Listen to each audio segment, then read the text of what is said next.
Bienvenidos, vamos a esperar unos segundos a que se conecte más gente por nuestro Facebook. Te comento que estamos transmitiendo por Facebook, Periscope y nuestro canal de YouTube.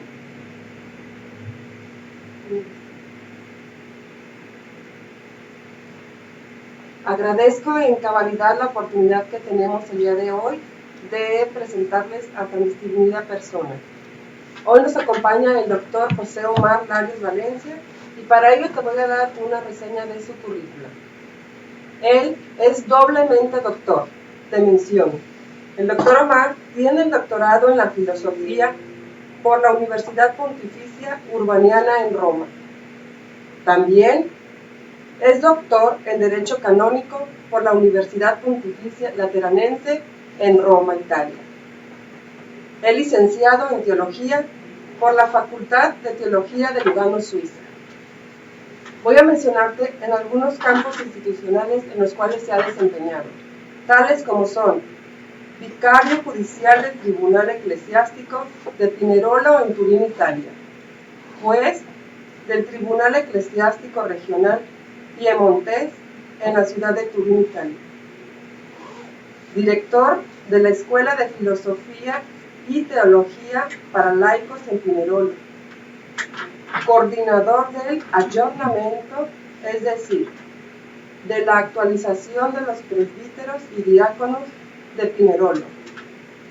El doctor Omar es miembro del Consejo Presbiterial, capellán del Ministerio de la Visitación y capellán en la Casa de Riposo Jacobo Bernardi en Pinerolo. Quiero mencionarte que también es catedrático en la Universidad Urbaniana de Roma y te voy a señalar algunas de las materias que imparte. En la Facultad de Filosofía, Rousseau, el contrato social, filosofía política, Hegel, fenomenología del espíritu, Kant, crítica de la razón pura, Jean Maritain, humanismo integral.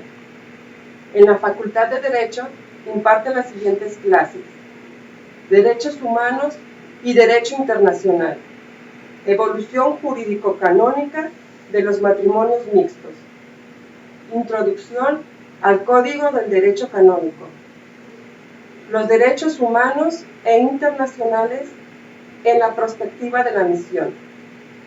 Dentro de su amplia trayectoria, el doctor Omar también ha publicado una infinidad de libros. Te voy a mencionar algunos de ellos. Las publicaciones que ha hecho en el ámbito jurídico son Il matrimonio, leggi della Chiesa e applicazioni pastorali. El matrimonio, leyes y aplicaciones pastorales, publicado en Torino en el 2009. Il profilo giuridico canonico dei matrimoni misti. El perfil jurídico canónico de los matrimonios mixtos, publicado en Roma en el 2009. Introduzione al codice di diritto canonico. Schede riassuntive. Introducción al Código de Derecho Canónico en fichas sintetizadas. Las publicaciones que ha hecho en el ámbito filosófico son La bienaventuranza como fin último del hombre en Santo Tomás de Aquino. Esta publicación la hizo en español en el 2003 y fue publicado en Torino, Italia.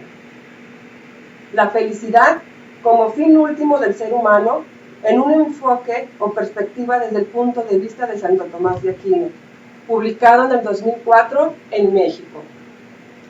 La vita buona, raggiungere la felicità viviéndole virtù. La vida buena, ser felices viviendo las virtudes, publicado en Torino en el 2007. Antropología y la política del humanismo integral, publicado también en el 2010. Antropologia e politica della umanesimo integrale, attualità del pensiero di Jacques Maritain. Otras publicaciones que también ha hecho el doctor José Omar Larios son La questione dei diritti umani, fundamenti e prospettive. La cuestión de los derechos humanos, fundamentos y perspectivas, publicado en el 2014. Preghiera, Porta de la Gioia. Meditación, Puerta de la Felicidad, publicado en Torino en el año 2013. La Morenita di Guadalupe, Icona di Inculturazione e Missione. La Morenita de Guadalupe, Imagen de Inculturación y Misión. Ha hecho otras publicaciones en colaboración también, como son I diritti umani, il contributo della Chiesa nella evangelizzazione della periferia, los derechos humanos y la evangelización de las periferias, Vangelo e Cultura, Evangelio y Culturas, Diccionario Indo-Cristiano de la Universidad Pontificia Urbaniana en Roma, In relazione, la relazione como elemento constitutivo de la vida humana, en relación, la relación como elemento constitutivo de la vida humana. Además, el doctor José Omar Lares Valencia también se ha desempeñado en la publicación de artículos y revistas, destacando la revista diocesana Piñerolense. Quiero agradecer a las personas que hoy nos acompañan también desde otros países, como son Europa, África, de Latinoamérica. Y ahora voy a ceder el uso de la voz al doctor que hoy nos acompaña. Muchas gracias.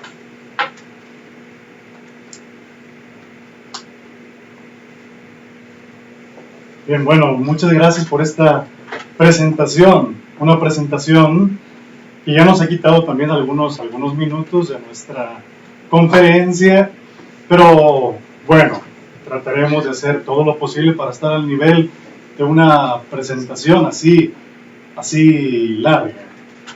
Quisiera yo también agradecer a algunas personas que nos están viendo en este momento. Sobre todo agradezco al licenciado Aureliano Torres Guízar y a su distinguida esposa, la maestra Violeta Zulema, por esta invitación que me han hecho. Todo el comité de organizadores precisamente de este momento de conferencias aquí en la UNIBER.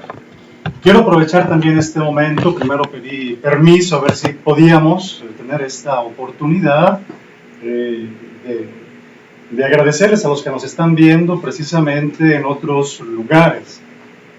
Los amigos se extienden en todo el mundo y sabemos que esta también es una grande ventaja del web, de ponernos en conexión no solamente con algunas personas que estamos viendo a nivel interpersonal, sino también otras personas que no alcanzamos a llegar a ellas.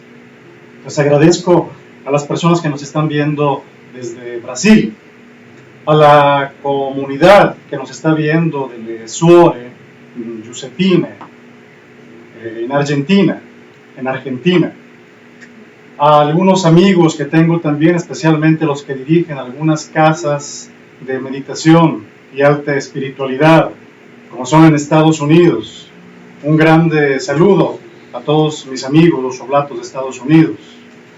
Un grande saludo también en Europa, mi comunidad, a la cual me debo, la cual yo he también aprendido muchísimo, que es toda la parte del norte de Italia, en especial Pinerolo. A mi obispo de Pinerolo, Monseñor Derio, un saludo, sé que por ahí está presente, junto con todos mis compañeros que trabajan también en la curia, que por ahí me pusieron algún mensaje. Vamos a estar conectados para estar en comunicación. Muchas gracias. Gracias a ustedes.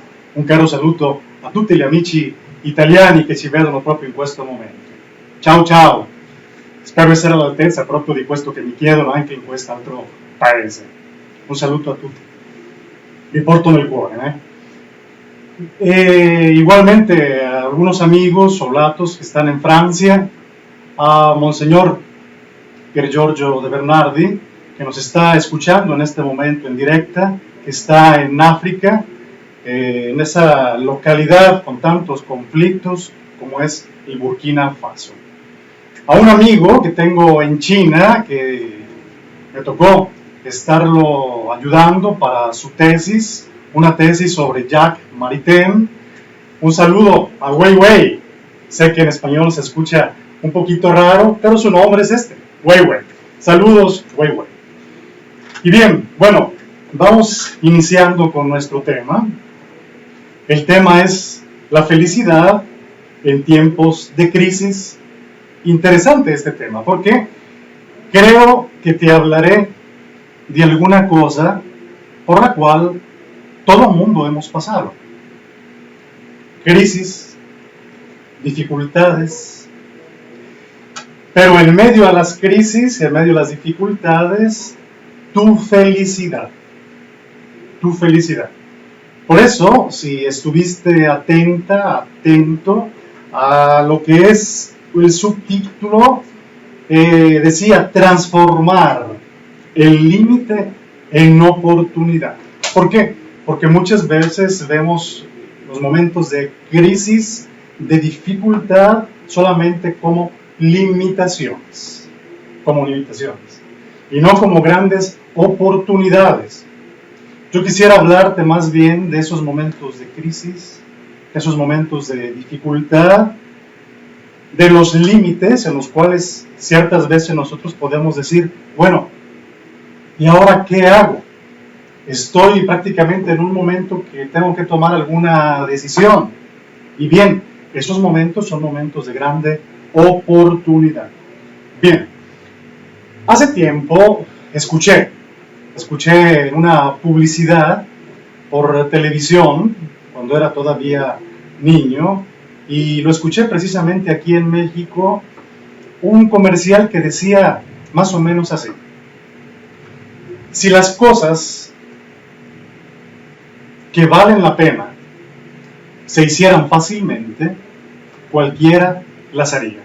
Lo repito, si las cosas que valen la pena se hicieran fácilmente, cualquiera las haría. Y creo, después de mucho tiempo, que tenía razón esa publicidad. A veces podemos bombardear nosotros también algún tipo de publicidad, que son chatarra. Pero creo que esta publicidad es importante. Sería importante que la tuviéramos también en mente. O sea, las cosas que de veras valen la pena nos cuestan. Y tengo una platea en este momento de estudiantes, y me da mucho gusto que estén los estudiantes de la Univer Colima, a quien los saludo, de veras. Y ya desde la invitación que me hicieron para este tema, me han hecho sentir como en casa. Yo quisiera hablar precisamente con este lenguaje, un lenguaje de casa, un lenguaje de familia, un lenguaje de una comunicación ordinaria entre nosotros, de manera que en toda comunicación existe quien habla, existe quien escucha, y después el que escucha se convierte también en el que habla, como después tendremos alguna posibilidad para poder responder algunas problemáticas, quizás algunas preguntas. Bien, en un libro de Derecho, Fundamentos de Derecho, un autor, Klaus Murdorf, de origen alemán, me ha revelado una realidad. Él dice esto: los problemas de método son siempre problemas de contenidos. Los problemas de método son siempre problemas de contenidos. Y bien, yo quisiera utilizar en este momento que estaremos juntos un método,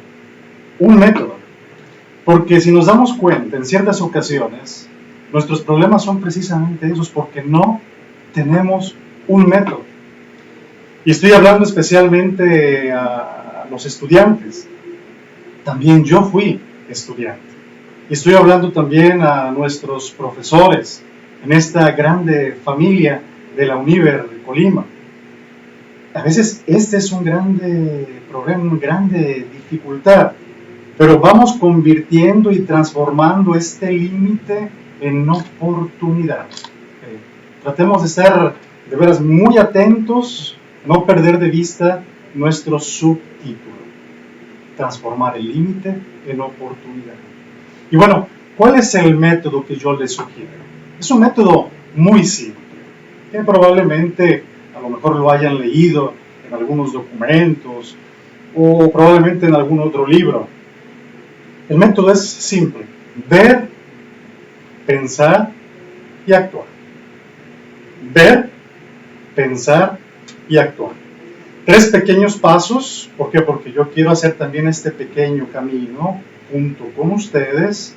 Pedagogía, Paidos, Gogos, significa precisamente este camino, así como se va siguiendo prácticamente junto con la mano un niño. Yo sé perfectamente que no tengo niños de frente, esto es muy importante, pero va a ser muy importante también que llevemos adelante este pequeño método: ver, pensar y actuar. Un profesor que tuve de filosofía, después de concluir la definición de la filosofía como la ciencia que estudia las causas de todas las cosas a la luz natural de la razón, nos decía: sí, podemos estudiar, y estudiar filosofía significa hacer todo lo posible para ir a las causas, pero nos ponía la pregunta: ¿Tú para qué estudias? ¿Estudias solamente para estudiar? El que trabaja solamente nada más para trabajar. El que está meditando, medita por meditar y se acabó todo. El que enseña por enseñar y se acabó. No. Concluía él, después de esta definición de filosofía, para transformar la realidad. Entonces, si nosotros ponemos a toda esa definición, es la ciencia que estudia la causa de todas las cosas a la luz natural de la razón para transformar la realidad, cambia todo. O sea, no es solamente el estudio por el estudio. Yo creo que esto tiene que ser de veras casi una motivación antes de iniciar precisamente con nuestro método, que ponga de veras en función nuestro cerebro, nuestras actitudes, todo lo que nosotros somos, para decir: probablemente hay cosas que podemos cambiar, podemos transformar. Y bien, felicidad en tiempos de crisis, transformar el límite en oportunidad. Primera parte de nuestro método es el ver. Ver. ¿Ver qué cosa? Yo los invito a pensar y vamos haciendo un poquitito una introspección. Introspección significa verte dentro.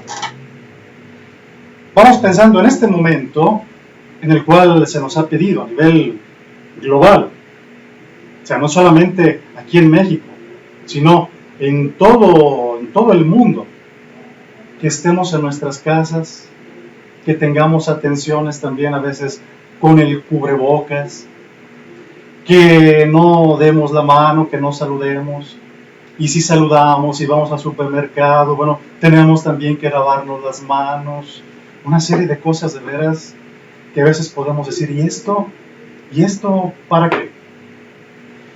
Hace poco, y esto también me dio luz para decidir sobre este tema, escuché a uno de los muchachos de este plantel que comentaba y decía: bueno, se nos ha pedido que estemos en casa, pero yo en mi casa como que no encuentro mi lugar. Yo no sé qué hacer. Hace tiempo yo en realidad ya salí de mi casa. Yo me estoy dedicando a estudiar, tengo mis horas, mi administración, tengo mi tiempo, tengo mi programa, y como que no me encuentro muy bien ahí en mi casa. Después de un momento de diálogo con esta persona, nos vimos de nuevo y le preguntaba entonces: ¿cómo te sientes? ¿Cómo estás? Me dice: mire, profe, en realidad yo tenía una idea errónea de mi familia. Yo no los conocía, no los conocía. Eran extraños para mí. La casa solamente era el lugar donde yo iba a dormir, donde iba a comer, donde aprovechaba porque no tengo otro lugar. Ahora juntos nos sentamos cerca, estamos incluso en ocasiones hasta viendo una película, un video, juntos comemos, desayunamos, hacemos algunas actividades y esto nos está dando fuerza. Y terminaba prácticamente diciendo, este tiempo de dificultad, este tiempo de pandemia, nos está ayudando a acercarnos más entre las familias.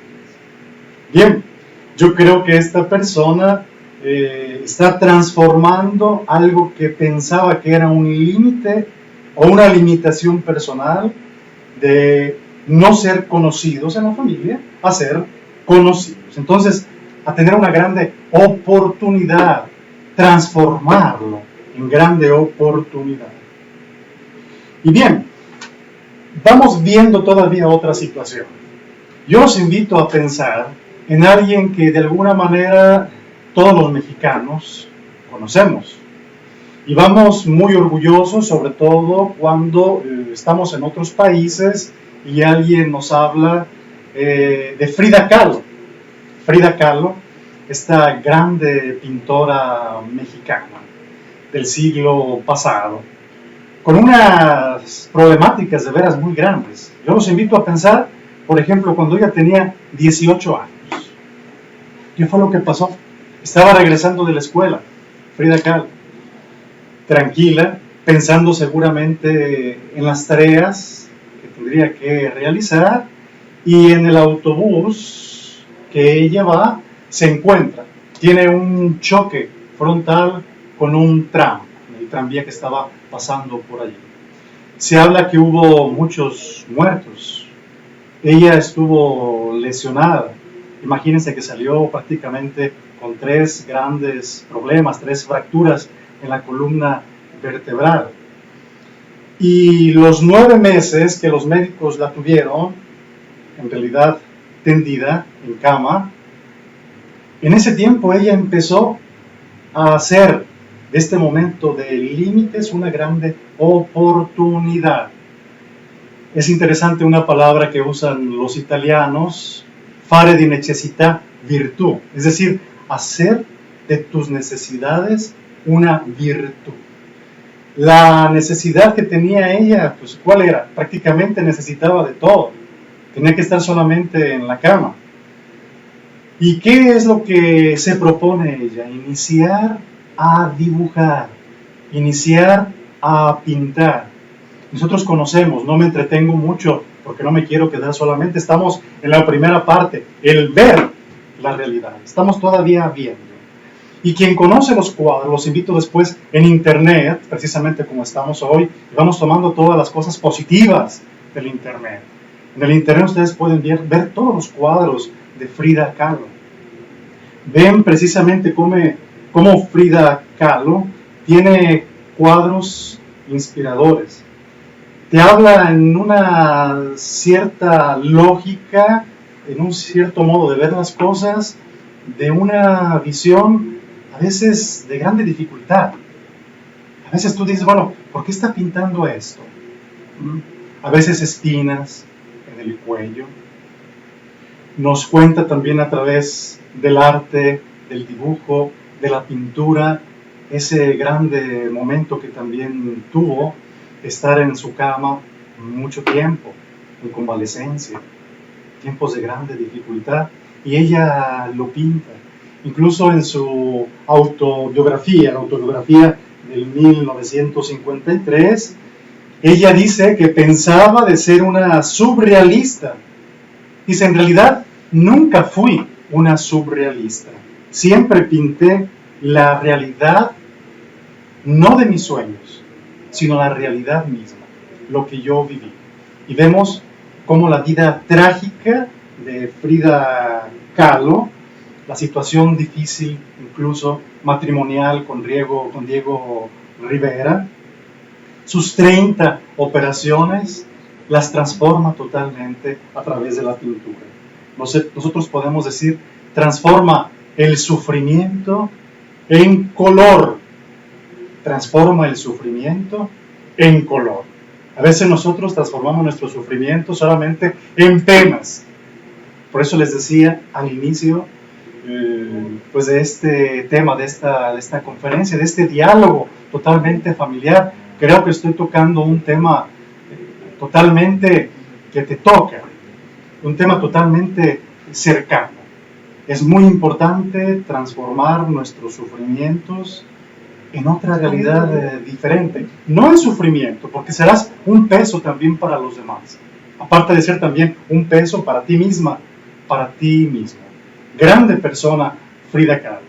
Y quisiera todavía en la parte de ver, que veamos juntos este cuadro, que agradezco mucho a todo el equipo de la Univer Colima, que me lo ha preparado, de Frida Kahlo. ¿Se alcanza a ver bien el cuadro? Bien. Este cuadro, en realidad, pues ha sido, por los críticos del arte, a veces se dice, quizás lo pintó a muy temprana edad. ¿Por qué? Porque es un cuadro muy optimista. Pero si vemos la fecha de este cuadro, la fecha del cuadro es 1954. Y se dice, por sus biógrafos o historiógrafos, que lo pintó unos días antes de morir. Vean bien este cuadro. Los colores. ¿Qué es lo que trata de interpretar, de decirnos Frida Kahlo? El tema de ella en este cuadro, ¿cuál es? Viva la vida. Viva la vida. Fíjense cómo aquí, después pueden verlo precisamente como les comentaba en internet, aquí está escrito, viva la vida. Frida Kahlo, Coyoacán, 1954.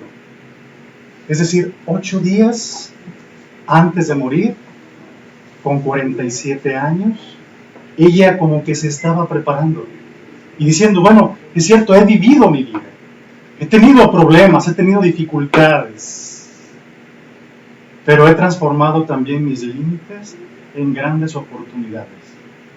Vale la pena vivir. Fíjense los colores. Ese es el realismo también de Frida Kahlo. Gracias a quien preparó este cuadro precioso de la grande Frida Kahlo. Bien, vamos pasando a un segundo punto, a una segunda realidad. Ya vimos nuestra situación, vemos lo que estamos viviendo, decía la situación incluso de la pandemia, la situación a veces de quedarnos en casa, ahorita que no se pueden ver alumnos y maestros precisamente porque no estamos autorizados, pero bueno, incluso algunos niños hace poco me decían, ojalá que pronto podamos regresar a la escuela. Yo ya no quiero quedarme todo el tiempo en casa, quisiera ver a mis amiguitos, quisiera jugar con ellos, quisiera salir al aire. O sea, es importante esta situación. Pero, segundo punto, pensar. Vamos pensando, ¿cierto? Ya desde un primer momento empezamos a pensar, somos seres pensantes. Pero ahorita exclusivamente vamos dedicándonos a ver precisamente algunos elementos sobre este tema.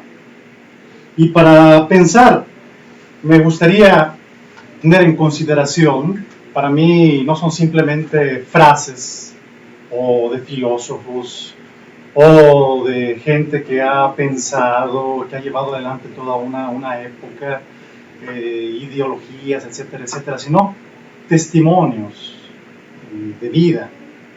Y esos son muy importantes. Félicité Delamené, un autor francés, hace relativamente poco, unos amigos me regalaron un libro precisamente de él, Félicité Delamené, Un libro que, fíjense ustedes, es del 1808. Yo sé que algunos van a decir que son muy jóvenes. Es un libro pues ya bien viejito, ¿no? Es cierto, a lo mejor ni siquiera se encuentra en algunas bibliotecas. Pues me lo regalaron. Y este libro me dio propio estos elementos positivos. El libro se llama Reflexión sobre la edad de la Iglesia en Francia. Es decir, es una reflexión que él hace sobre la edad del tiempo napoleónico en Francia. Y él decía, así como un capitán de un barco quiere dirigir su barco sin recurrir a las estrellas, nuestras naciones han perdido su ruta, han perdido su rumbo. Y no la encontrarán sino regresando a ver de nuevo las estrellas y ver en lo alto. Fíjense, es profunda esta realidad. Parece una cosa, cierto, casi de 2 siglos, pero en realidad es una cosa totalmente actual. ¿Cuánto nos falta de veras a veces levantar un poco la cabeza y ver en alto? Yo creo que en este tiempo que también hay menos smog, y ha habido menos smog, no solamente en Ciudad de México, sino en todas las grandes ciudades, bueno, se ve todo un poquito más limpio. Fíjense cómo a veces está la luna llena, algunas noches también estrelladas, y nos perdemos también en esta situación. Pero bueno, no solamente nos podemos quedar en este elemento puramente material, sino empezar a ver también otra realidad. Es decir, ver lo que nos ayuda, la trascendencia, no quedarte solamente en tu pequeño mundo, en un cerebro que solamente te puede crear una prisión, sino ver algo más.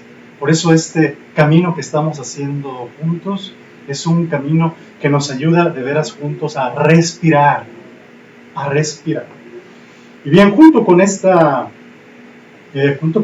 frase, Antoine de Saint-Exupéry, que sin lugar a dudas ustedes conocen muy bien, porque aquí en México se nos dice de leer, sobre todo esa obra que todos conocemos, El Principito. El Principito.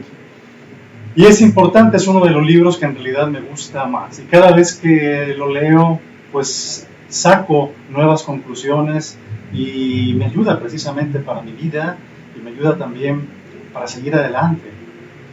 Y este libro, Antoine de Saint-Exupéry, en El Pequeño Príncipe, en El Principito, él habla de esta realidad. Dice, yo conozco, en un cierto planeta vive un señor que se llama Shermis. Atentos a lo que sigue, es muy importante. Dice, este señor Shermis, dice, nunca ha visto las estrellas. Nunca ha olido una flor. A nadie le ha dicho, te quiero. Dice, pasa todo el día ocupado haciendo cuentas. Algunos incluso le han puesto entre paréntesis en su calculadora en este tiempo. Y se infla de orgullo este hombre. Y al final concluye el Principito diciendo, pero él no es un hombre, es un hongo. Interesante. Vamos teniendo en consideración esta frase de Antoine de Saint-Exupéry. Fíjense los movimientos que son importantes. El señor Shermis no ha visto las estrellas, o sea, el movimiento en alto. Nosotros podemos decir el homo religiosus, el hombre que es religioso, el hombre trascendente, el hombre que no se conforma solamente con la mente espacio, sino que quiere más trascender. El señor Shermis no ha tenido ese privilegio. no ha transformado sus límites en oportunidades. Aparte, el señor Shermis, nos dice el Principito, nunca ha olido el perfume de una flor. El otro elemento que es bajar la cabeza, ver hacia abajo. Homo technicus, el hombre técnico. La tecnología es muy importante, pero no te puedes quedar solamente en la pura tecnología. El señor Shermis no ha visto las estrellas. El señor Shermis no ha sido en grado de veras de tocar una flor, de olerla, el perfume de la misma flor. Y todavía más, el señor Shermis no ha querido a ninguno. Homo amans, el hombre amante, el hombre con la capacidad, y hombre y la mujer con la capacidad de amar. Fíjense cómo aquí hay un triángulo. Yo creo que este triángulo, en el aspecto ya de iniciar a pensar, estamos en la segunda parte de nuestro método, o sea, vamos viendo, porque probablemente, precisamente, es esta la realidad en cada uno de nosotros. ¿Cómo te encuentras con la trascendencia? O sea, yo no me quedo solamente en ver solamente las estrellas, qué padre, qué bonitas las estrellas, sí, está muy bien, pero tienes que ir más allá de las mismas estrellas, la trascendencia. Quizás te guste mucho este mundo, hombre técnico. Tenemos ahorita los grandes expertos también.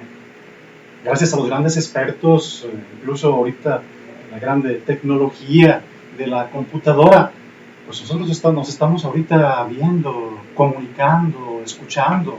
Estamos comunicándonos, estamos hablando. Pero la otra realidad es una realidad de poner los ojos en los ojos. Los ojos míos en tus ojos. Yo me quedo sorprendido porque a veces me invitan algunos muchachos, algunas personas, pero sobre todo los más jóvenes, a veces a comer, nos vamos a comer alguna pizza. Y todo el tiempo parece que se dedica en el momento de la pizza, sobre todo antes de la pizza y después de la pizza, a ver el teléfono. Ya no está el momento de ver la otra persona. O sea, te estás perdiendo de esa oportunidad. Nosotros podemos decir, yo creo que esta realidad de estar encerrado en tu casa junto con la computadora, pues ya lo estamos teniendo ahorita, ¿no? Vamos pensando qué es lo que haremos cuando se nos diga, bueno, es el momento de veras de abrir totalmente las puertas, de respirar totalmente el aire puro que se puede hacer, pero de ir también al otro, de verlo ojos en los ojos, ojos en los ojos. Esa relación triangular es importantísima. El hombre religioso, hombre y mujer siempre, la persona religiosa, la persona técnica y la persona amante, capaz de querer, capaz de amar. Bien, seguramente nosotros, a veces, cuando empezamos a conocer a alguna persona y se nos pregunta algo sobre esa persona, es muy fácil etiquetarlo o etiquetarlo. A esto le llamamos también encapsular a una persona. Y decimos, esta persona es así, o asá, o de esta manera, y ya no va a cambiar. Así es y basta. En realidad, no es así. No es así. Yo creo que tú te habrás dado cuenta, a partir de tus amigos, de tus amigas, de la gente que tú has querido mucho, que en ocasiones también te han dado la espalda o te han fallado, que tú decías, lo conozco o la conozco perfectamente. Y apenas hubo alguna cosa por ahí que no estaba muy bien, pues ya nos dimos la espalda porque pues ya no nos aguantamos, a lo mejor nos dijimos cosas que en realidad no andaban bien. No andaban bien. yo los invito a no encapsular las personas. Vamos más bien pensando en otra realidad. ¿Por qué? Porque la vida no es un problema que nosotros podemos inmediatamente resolver. En ocasiones tenemos problemas y queremos resolverlos inmediatamente. Y empezamos a decirle al amigo, a la amiga, quien tiene el esposo, a la mujer, a veces también, pues nos quedamos con esos problemas. Y nos vamos inflando, no como el señor Shermis de orgullo, sino de incomprensión. Nos vamos en realidad inflando a veces de amargura, de ansia. La vida, cierto, no es un problema que se tiene que resolver. ¿Quién sabe cuántas veces precisamente vamos pidiendo un consejo y esperando que sea la otra persona a solucionar nuestros problemas? No es este el camino justo. El camino que te puede ayudar, insisto yo, como camino, puede haber muchos otros caminos sin lugar a dudas. Es más bien tomar la vida como un misterio que tú tienes que vivir. Fíjense cómo cambia diametralmente la situación. Si tú piensas, mi vida tengo que solucionarla inmediatamente, sí, pero ¿por qué no empiezas a vivir a partir de este momento? Este misterio que tú tienes, que eres totalmente diferente a los demás. Que seas más bajito, más alto, más delgado, con una complexión más gordita. O sea, esto, ¿qué es lo que va a cambiar? Tú eres así. Tú eres así. Vive también tu misterio. Felicidad en tiempo de crisis transforma el límite en oportunidad. Quindi, y por tanto, vive también tu misterio.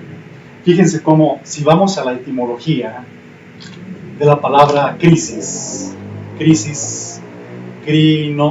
krinein en griego, a veces pensamos solamente que es un momento de grande dificultad.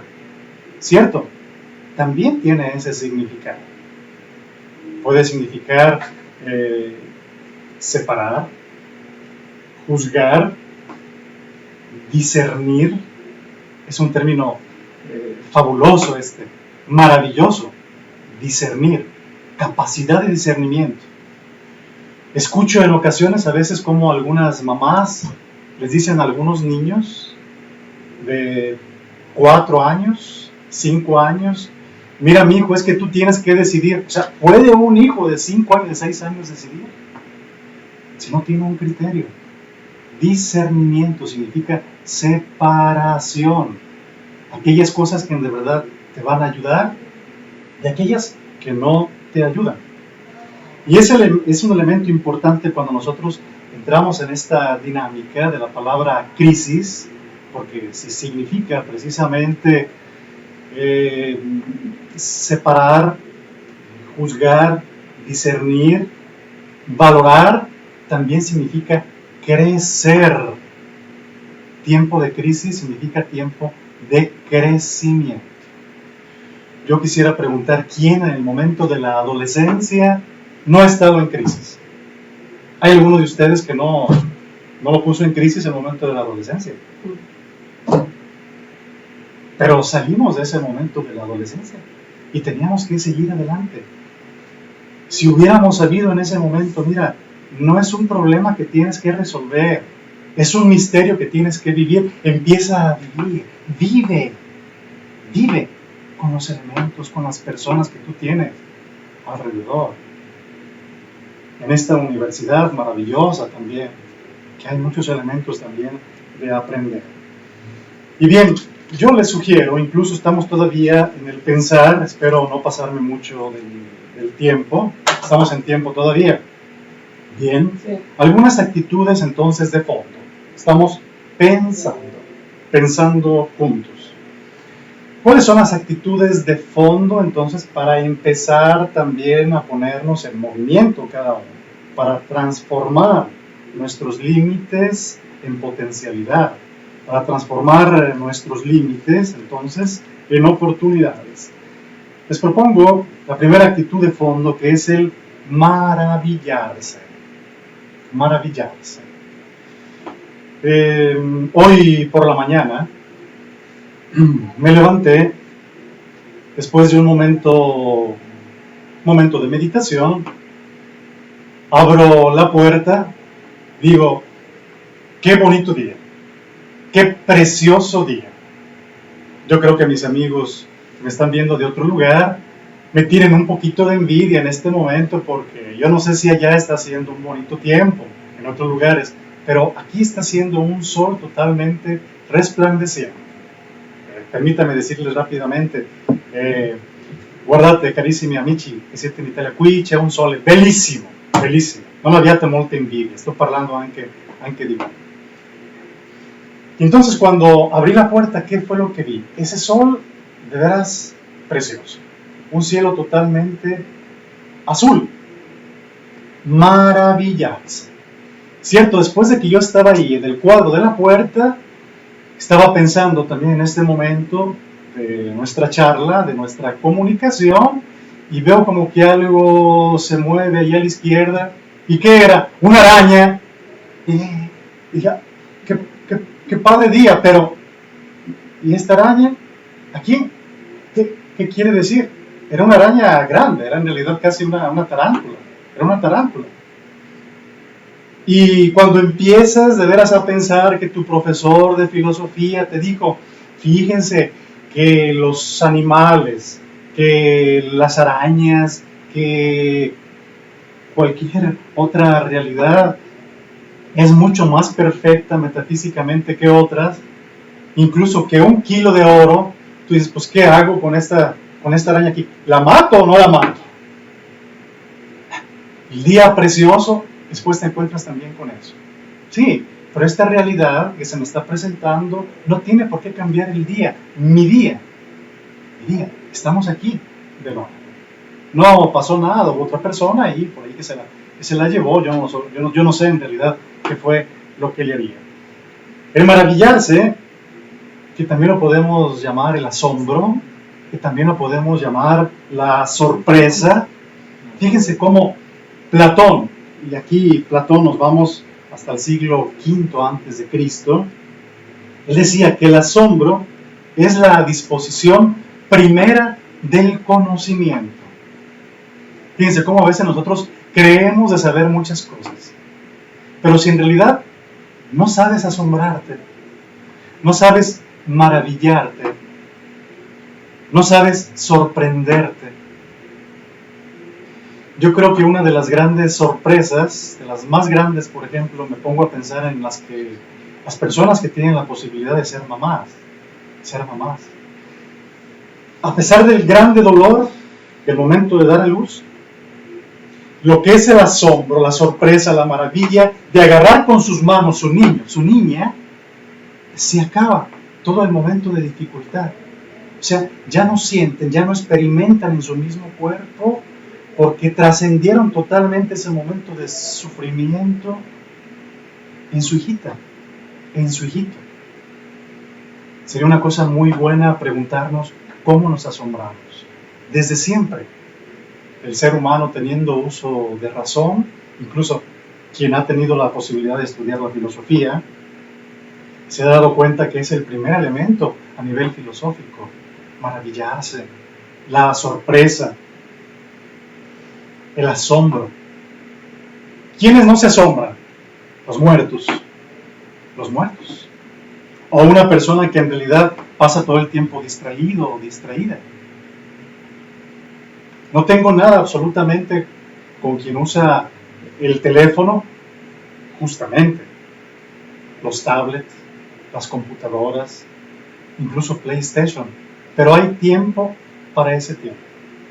No todo el tiempo para esa realidad, sino te pierdes tus relaciones, te pierdes la vida de familia, te pierdes la vida también entre y con los amigos. O sea, aprender a sorprendernos cuánto es importante. Y les decía, quien ha tenido la posibilidad de estudiar la filosofía, se acordará cómo especialmente en los presocráticos, o sea, todos los grandes filósofos que nacieron antes de Sócrates, estoy hablando antes del siglo IV, antes de Cristo, también ellos se sorprendían y buscaban el arjé en griego. Arjé, que significa el principio. Y para ellos el principio de las cosas quería decir qué es en realidad el origen, qué es lo que me sorprende más, cuál es la cosa mejor en la cual yo puedo empezar a poner el fundamento de todas las cosas, las causas. Y los grandes filósofos son personas que se maravillan. Las grandes personas, los grandes pintores, las grandes pintoras, los grandes poetas, las grandes poetas, son personas que siempre se han asombrado. Tienen este nivel que es muy sensible. Los camarógrafos, la gente que le gusta el arte, es gente que se maravilla. Toman ahí precisamente el momento justo de las cosas. Es decir, viven totalmente en medio a la realidad. Y si se acuerdan, ¿cuáles eran los elementos, por ejemplo, de todos los presocráticos? No quiero detenerme mucho en este punto, pero se acordarán, por ejemplo, de Tales de Mileto, de Anaxímenes, Anaximandro, Empédocles, todos ellos, el agua, el aire, la tierra, el fuego. Eran prácticamente estos 4 elementos, aquellos vitales, lo que les daba precisamente las ganas de seguir viviendo, el principio, el arjé, diríamos cada uno de nosotros. Bien, esta actitud de fondo yo creo que la tenemos que cultivar cada uno de nosotros, maravillarnos. Segundo aspecto es el respeto. Respeto. A veces parece una palabra fuera de moda. ¿Respeto a quién? ¿A quién? ¿A quién tengo que respetar? Y nosotros los mexicanos sabemos que no es solamente un dicho ni un refrán popular, pero lo tenemos arraigado también en nuestra Constitución. El respeto al derecho ajeno es la paz. El respeto al derecho ajeno es la paz. Es la paz. El respeto es importante. Yo quisiera iluminar este respeto, por ejemplo, con una grande poeta estadounidense, Emily Dickinson. Esta poeta nos deja estas palabras. La quiero leer. Ella decía así: "A word is dead when it is said, some say. I say, it just begins to live that dead." ¿Cómo podemos traducir libremente esta traducción de esta frase? O sea, algunos dicen que cuando yo pronuncio una palabra, esta palabra ya está muerta. Pero yo les digo que precisamente en el momento de pronunciarla, empieza a vivir en el otro. Estoy haciendo una traducción totalmente libre. La repito. Algunos dicen que cuando pronuncio una palabra, la palabra ya está muerta. Pero yo les digo que es precisamente en ese momento que la he pronunciado cuando inicia a vivir en la otra persona. Fíjense cuánta razón tiene esto. Cuántas palabras también desperdiciadas de parte de nosotros.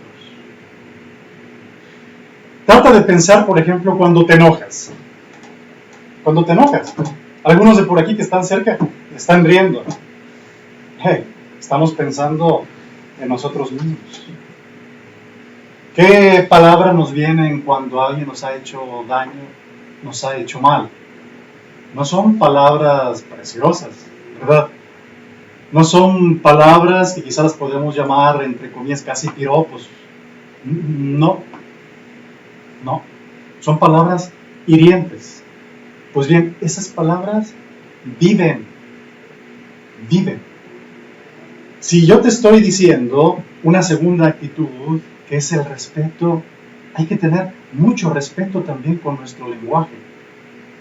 Hay que empezar a ver cómo es que hablamos cada uno de nosotros, para no convertir también en nuestro lenguaje basura y chatarra.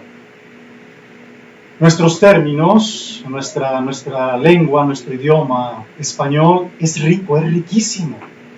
Y algunos nos dicen que ahorita solamente estamos utilizando nada más 1000 palabras para comunicar. Imagínense, es poquísimo. Y si uno va a ver los grandes diccionarios, no solamente en carta, no solamente en los grandes diccionarios, digamos, enciclopedias, sino también en internet, o sea, tantos sinónimos que hay. O sea, la belleza también de utilizar otras palabras cuando estamos comunicándonos, nos limitamos a unas cuantas. Y cuando empezamos a escribir chat y todo ese tipo de cosas, no digamos, cortamos también inmediatamente. Pero bien, este puede ser un asunto que lo podemos tratar un poco más adelante, sin lugar a duda, en otro diálogo, en otra charla. Bien, es necesaria una cierta, voy a utilizar este término, reverencia delante al objeto de nuestro pensamiento, que consienta las cosas mismas manifestar toda su riqueza. ¿Qué quiero decir con esto? O sea, el otro es importante. La otra persona es muy importante. Atento, porque podemos crearnos también un tipo de ideología. ¿Cuándo se manifiesta una ideología? Claro, evidente. Cuando yo tengo mis convicciones y no doy lugar a que la otra persona también me hable de su punto de vista, de ese surrealismo. Yo ya voy preparado para un contraataque. Y en ocasiones apenas está hablando la otra persona, yo ya estoy contraatacándola. ¿No te ha pasado esto? ¿No lo has vivido también en tu misma persona, esta realidad? Yo sé que en este momento estás pensando en algún diálogo que supiste, que a lo mejor viviste en estos días, probablemente ayer, probablemente esta semana, que ni siquiera te dieron la ocasión de hablar. ¿Por qué? Porque la otra persona ya se cree que ha superado ciertas cosas y no te da la posibilidad de ser tú, de hablar.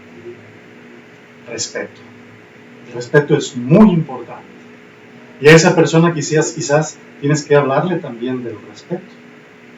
Que aprenda a hablar, que aprenda a comunicarse, porque es importante que sepamos comunicarnos. Fíjense cómo en toda comunicación existe quien habla, quien escucha. En la escucha hay quien atiende. En italiano es muy importante este tema, attesa, que significa estar en atención, pero también en tensión. En atención y tensión, ¿por qué? Porque estoy totalmente atento a lo que me va a decir la otra persona y esto te motiva, esto es de grande interés. Esto no te puede permitir pues que estés abriendo ahí la bocota que ya te dio sueño porque pues, no. Cambia, transforma los límites en oportunidades. Quizás tú no te estás dando esa oportunidad de crecer junto con la otra persona, porque ya cuando te está hablando, pues tú ya sabes la respuesta. ¿Y eso para qué hablar entonces? No habría absolutamente ninguna necesidad. Bien, quien pretende el conocimiento de la verdad se debe mantener en una actitud delicada y sensible, de respeto por la realidad misma. Insisto, junto con el respeto tiene que ser la delicadeza. O sea, respeto no quiere decir solamente imponerme porque tú me tienes que respetar. No. Pues vamos a respetar juntos. La última realidad que les propongo es el deseo. Siempre en en nuestro segundo punto de este camino, de esta charla que estamos haciendo juntos, que es el pensar, es el deseo. Y estrechamente unido al asombro, o sea, a la maravilla y al respeto, está el deseo. Pascal, este grande filósofo, decía l'homme dépasse infinitamente l'homme. Es decir, el hombre, y se entiende que es hombre y mujer, la persona, supera infinitamente la persona humana. La persona supera infinitamente la persona. Deseo. ¿Por qué el deseo? Si primero vimos el maravillarnos, el asombro, luego estuvimos viendo el respeto, el deseo. ¿Cuáles son nuestros deseos? Es interesante cómo en griego, los griegos decían eros. Lamentablemente, la palabra a veces solamente se transforma y pensamos en erotismo. No es esta la visión que se tenía en la palabra misma, en la raíz, en griego. Eros. Este deseo, ¿qué es lo que quiere decir? Yo hablo más bien de una sed de verdad, de un anhelo interior. ¿Hacia qué cosa? Hacia algo que es misterioso. Estamos hablando que la persona es un misterio. Estamos hablando que la persona siempre tendrá algo que decirte. Estamos hablando que la persona no la podemos encapsular. La persona tenemos que darle también su oportunidad. Y en esa oportunidad también crezco mi misma oportunidad. Bien, esta situación del deseo, yo creo que quien ha tenido la posibilidad de ganarse cada una de las cosas que ha conquistado, lo entiende muy bien. Y estoy invitando también, sé que probablemente nos están viendo algunas madres de familia, algunos padres de familia, háganles desear a sus hijos. ¿En qué sentido? No estén pensando solamente en las necesidades que ellos tienen para solucionarlas inmediatamente. Tienen que desearlas un poco. Yo no sé si se acuerdan, un tipo de formación que se tuvo, ciertamente en un tiempo, no podemos decir que ese tipo como modelo de formación sea uno de los mejores, pero funcionaba. Ese es el elemento, que algunas cosas podemos decir, bueno, estamos muy a la vanguardia, estamos muy adelante, pero no funcionan. ¿Qué era lo que funcionaba? Cuando quizás se nos decía, mira, si tú te portas bien, o si tú le echas ganas, haces todo lo posible por ir mejor, cierto que a veces no se puede obtener un 10, un 100 de calificación en todo, pues te voy a ayudar a comprar esto otro. Entonces ese nacía en ti un deseo de hacer algo mejor por algo que tú de verdad querías, por algo que para ti era superior. Aprender a desear las cosas. Encuentro algunas ocasiones, algunos padres de familia, que sus hijos ya no aprendieron a desear nada. Todos los problemas se los han solucionado.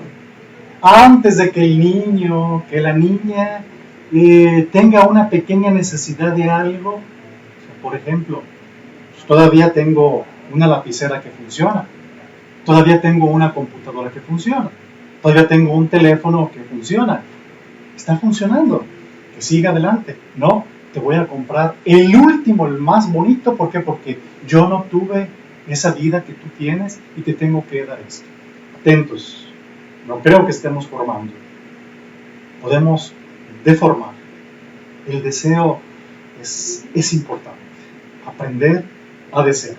Y bien, así tenemos entonces dentro de nuestro ver, la segunda parte de nuestro camino, el ver, el pensar estas tres realidades, el maravillarse, el respeto, el deseo, y ahora pasemos a nuestro punto último, que es el actuar. El actuar que yo quisiera ejemplificarlo con este casi cuentito. Un chimpancé se encuentra un teléfono celular y este chimpancé, con sus manos toscas, agarra el celular, lo empieza a ver, lo aprieta fuerte, no se alcanzó a quebrar, a romper, lo huele,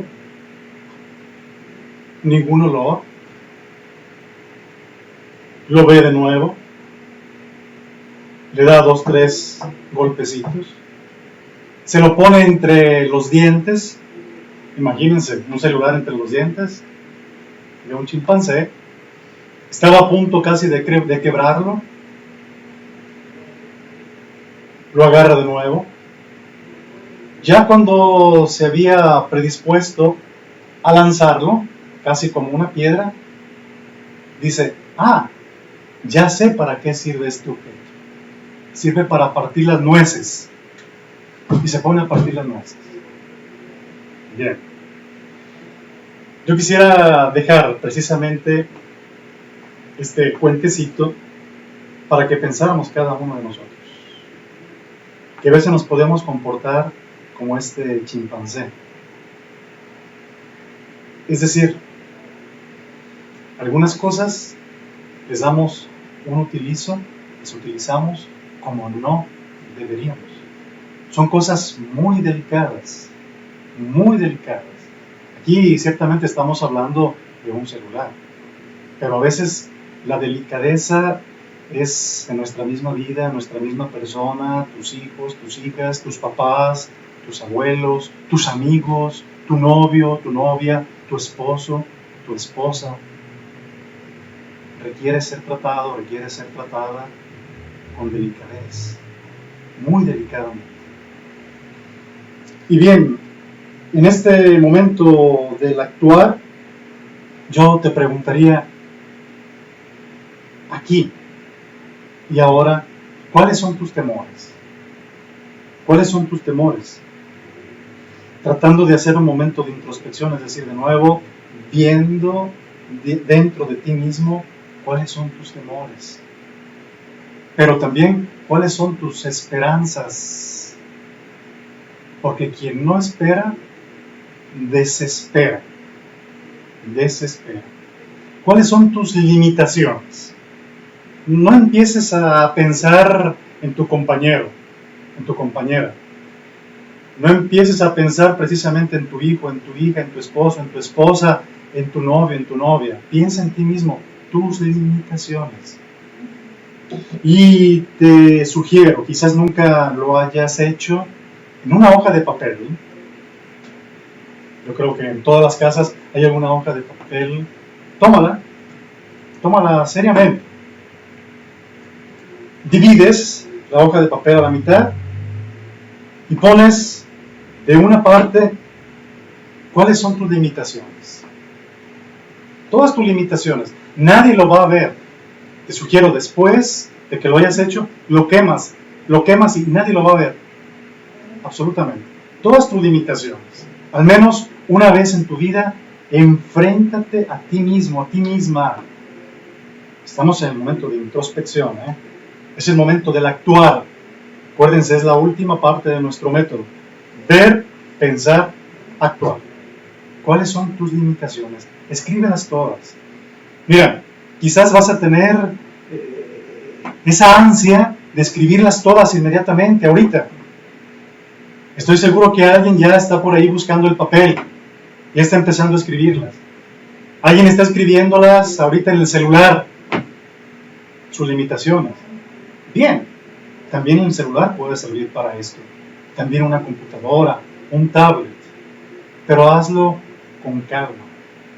Con calma. Acuérdate de todos los pasos que fuimos dando también cada uno de nosotros. El asombro, el respeto. Respétate en el momento en el cual tú puedas hacerlo. Date tiempo, date oportunidad para ti mismo. Respira. Dijimos que iba a ser esta una charla para poder respirar juntos. Date tiempo para esto. Después de que hayas escrito todas tus limitaciones, no podemos solamente poner la parte de una balanza.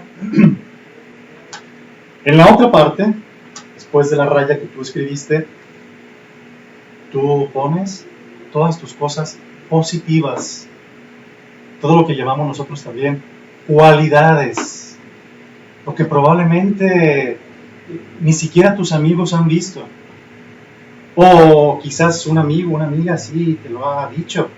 Mira, tú tienes esta cualidad, tú tienes estas cosas positivas.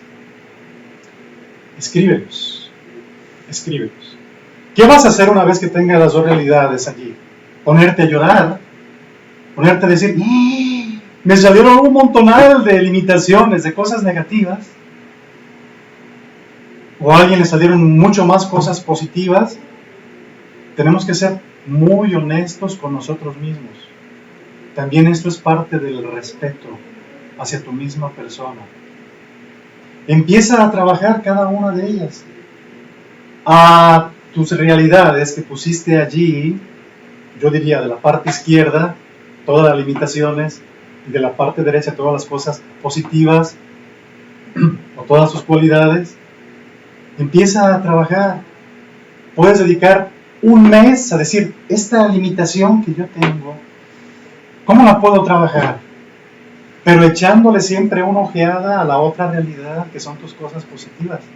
Vas a ver que muy pronto esa limitación que era para ti se va a convertir en una grande oportunidad. La transformarás y te sentirás feliz, te sentirás contento, porque no estás trabajando nada más fuera de ti, nada más diciéndole a los demás, hagan esto, hagan lo otro. No, estás trabajando contigo mismo cada día. Hay una palabra que ya no la usamos mucho, pero que en el deporte todavía se conoce. Ascesis. Ascesis. Los deportistas la conocen muy bien. Ascesis, ¿qué significa? Bueno, es toda la carga de dificultad, todo el entrenamiento que tiene que hacer un deportista para poder llegar a un determinado nivel. Eso es la ascesis. Toda la carga, todo el entrenamiento, todos tus desvelos probablemente, todas tus cosas que tengas para llegar a un determinado nivel. Y bien, acuérdense siempre de este proverbio italiano, fare di necessità virtù. Hacer de esas limitaciones, de esas necesidades, hacerlas virtud. Hacerlas virtud. Cuando estaba preparando precisamente este diálogo, esta charla con ustedes, vi otra frase que me llamó la atención. Primero se los voy a decir, después les voy a decir de quién es, porque me llamó mucho también la atención. Dice así: hay dos fuerzas motrices básicas, el miedo y el amor. Cuando tenemos miedo, nos retraemos y nos retiramos de la vida. Cuando tenemos miedo, nos retiramos de la vida. Cuando estamos enamorados, nos abrimos a todo lo que la vida nos ofrece con pasión, con entusiasmo y con aceptación. Quiero de nuevo decirla, ¿por qué? Porque esto quisiera que se nos quedara muy en mente, muy grabado al final de nuestra conversación. Hay dos fuerzas motrices básicas, el miedo y el amor. Cuando tenemos miedo, nos retiramos de la vida. Cuando estamos enamorados, nos abrimos a todo lo que la vida nos ofrece con pasión, entusiasmo y aceptación. ¿Saben de quién es? De John Lennon. Esta frase es de John Lennon. Y bueno, Ojalá que este momento, este camino que hemos hecho juntos, nos lleve también a estas tres últimas palabras: con pasión, con entusiasmo y con aceptación.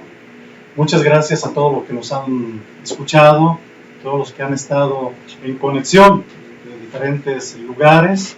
Un saludo a todos los amigos, un caro saluto a tutti gli amici, particolarmente quelli dell'Italia che ci seguono, y todos los amigos que nos siguen en el resto del mundo.